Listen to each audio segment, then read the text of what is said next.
హైదరాబాద్ లోనే the best gastroenterology hospital Ananya hospital Kukatpally. Appointment కై call చేయండి. మాది అన్నమయ్య జిల్లా గాలివీడు.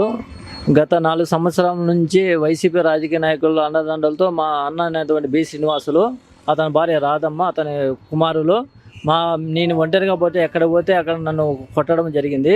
దానిపైన 2-3 కేసులు కూడా నమోదు చేసి ఉన్నారు. ఇంతవరకు ఆ కేసుల గురించి ఎటువంటి ఇన్వెస్టిగేషన్ ఆఫీసర్ ఎటువంటి సమాచారం వేయలేదు. 41/2021లో ఆ కేసు కూడా క్లోజ్ చేశారని నోటీసులు ఇస్తామని ఇప్పుడున్న ఎస్ఐ రామకృష్ణ సార్ మాకు చెప్తున్నారు. నోటీస్ తీసుకోమని. మేము ఈరోజు నోటీస్ కూడా తీసుకోవాలి.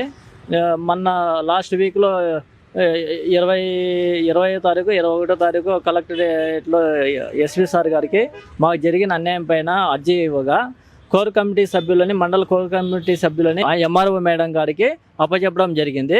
ఎంఆర్ఓ మేడం వచ్చి 28వ తారీఖు 3 గంటలకు 28/1/2025 3 గంటలకు హాజరు కావాలని నన్ను, మా అన్నను, ఎండిఓ సారు అందరూ, ఎస్ఐ సార్ అందరూ నిన్న 3 గంటల నుంచి జరిగినప్పుడు అతను ఆక్రమించిండేది వాస్తవేనో, నా పేరుతో ఉన్నటువంటి 75 సెంట్లలో కనీసం 25 సెంట్లనే ఇవ్వాలని, ఇవ్వకపోతే నువ్వు మినిస్టర్ రాంప్రసాద్ కాదు కదా, సీఎం చెప్పినా కూడా నీ నుంచి ఏమి కాదు అనే కింద అన్నీ రౌడీజం చేసి వెళ్ళిపోయారు. 5 గంటల సమయంలో వెళ్ళిపోయారు.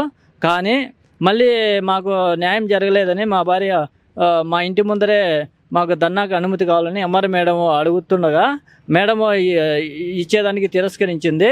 అందుకు తిరస్కరించింది కాబట్టి ఎంఆర్ఓ ఎదుట మా భార్య అక్కడ కూర్చొని నిరసన తెలుపుతూ ఉంటే మళ్ళీ వాళ్ళు ఎవరు లేరని మా అన్న భార్య వచ్చి మా మీద దాడి చేసి మమ్మల్ని చంపేయాలని కొట్టతో అక్కడికి వచ్చారు. కానీ నేను మా భార్య కూర్చునింది కదా, నేను వీడియో తీస్తుండగా ఆ వీడియో తీస్తానని చెప్పేసి వాళ్ళు అక్కడ నుంచి వెళ్ళిపోయారు. దానికి సంబంధించిన వీడియో కూడా నా దగ్గర ఉంది. వాళ్ళ మీద ఉన్నటువంటి కేసులు అవన్నీ ఇక్కడే ఉన్నాయి, ఇదే పేపర్లో ఉన్నాయి. ఎంఆర్ఓ మేడము నిన్న ఇచ్చినటువంటి అర్జీ వచ్చి 28వ తారీఖు 2 గంటలకు రమ్మని చెప్పారు. నిన్న మినిస్టర్ గాలివీడు ప్రోగ్రాం ఉండడం వల్ల కొంచెం లేట్ జరిగినా కూడా 3-4 గంటల సమయంలో అందరినీ పిలిపించేసి అక్కడ వాళ్ళు విచారణ చేశారు. విచారణలో అయితే టోటల్గా నేను ఆక్రమించుకున్నాను, నా పేరుతో ఉన్నటువంటి 75 సెంట్లలో 25 సెంట్లు ఇస్తేనే నేను వాళ్ళ ఇంట్లో వాళ్ళు ఖాళీ చేయిస్తాను అనే కింద చెప్పారు.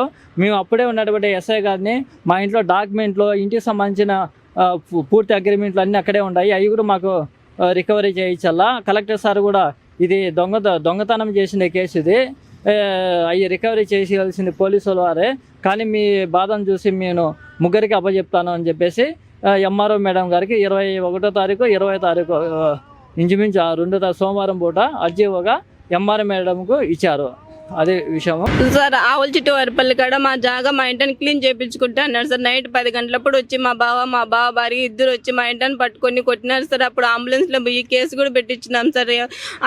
ఎఫ్ఐఆర్ కాపీ కూడా ఇప్పుడు కేసు కూడా కొట్టేసినారు సార్. ఆ కేసు కూడా కొట్టేసినారు సార్. ఇంట్లో డబ్బులు, ఇంటి పట్టపగలు బిగాలు ఒకటి ఆక్రమించుకొని ఉన్నారు సార్. దాంట్లో డబ్బులు, బంగారు అన్నీ ఉన్నాయి సార్. మాకు ఉండేదానికి ఇండ్లు లేదు సార్, ఏం లేదు సార్. మేము ఇప్పుడు బాడిగిళ్ళలో ఉన్నాం సార్. బాడి కూడా కట్టుకోలేని పరిస్థితుల్లో ఉన్నాం సార్ మేము సార్. ఏమి ఆదాయం ఏమీ లేదు సార్. జాగాలే అమ్ముకొని లేదు సార్. మా బావ అందరినీ భయపెట్టిస్తున్నాడు సార్. మా జాగాలు మాకు అమ్ముకొని ఇచ్చేట్టుగా మాకు న్యాయం చేయండి సార్. మాకు ప్రాణహాని ఉంది సార్. మా బావలు బొమ్మిశెట్టి శ్రీనివాసులు, అతని భార్య రాధమ్మ, అతని కుమారులు వల్ల మాకు ప్రాణహాని ఉంది సార్. అన్న రాంప్రసాద్ అన్న, సీఎం చంద్రబాబు నాయుడు సార్, మా బావ వల్ల మాకు ప్రాణహాని ఉంది సార్.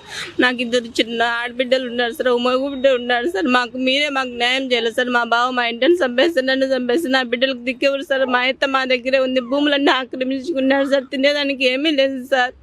మాకు మీరే న్యాయం చేయాలి సార్. రాంప్రసాద్ అన్న అందరికీ చెప్తున్నారు సార్, కానీ పోలీస్ సార్ వాళ్ళు, ఎస్ఐ సార్ వాళ్ళు ఎవరు మమ్మల్ని పట్టించుకోలేదు సార్. అందరూ మా బావ వాళ్ళు అందరూ భయపడుతున్నారు సార్. మీరే మాకు న్యాయం చేయలేదు సార్. మాకు ప్రాణహాని ఉంది సార్ మా బావ వల్ల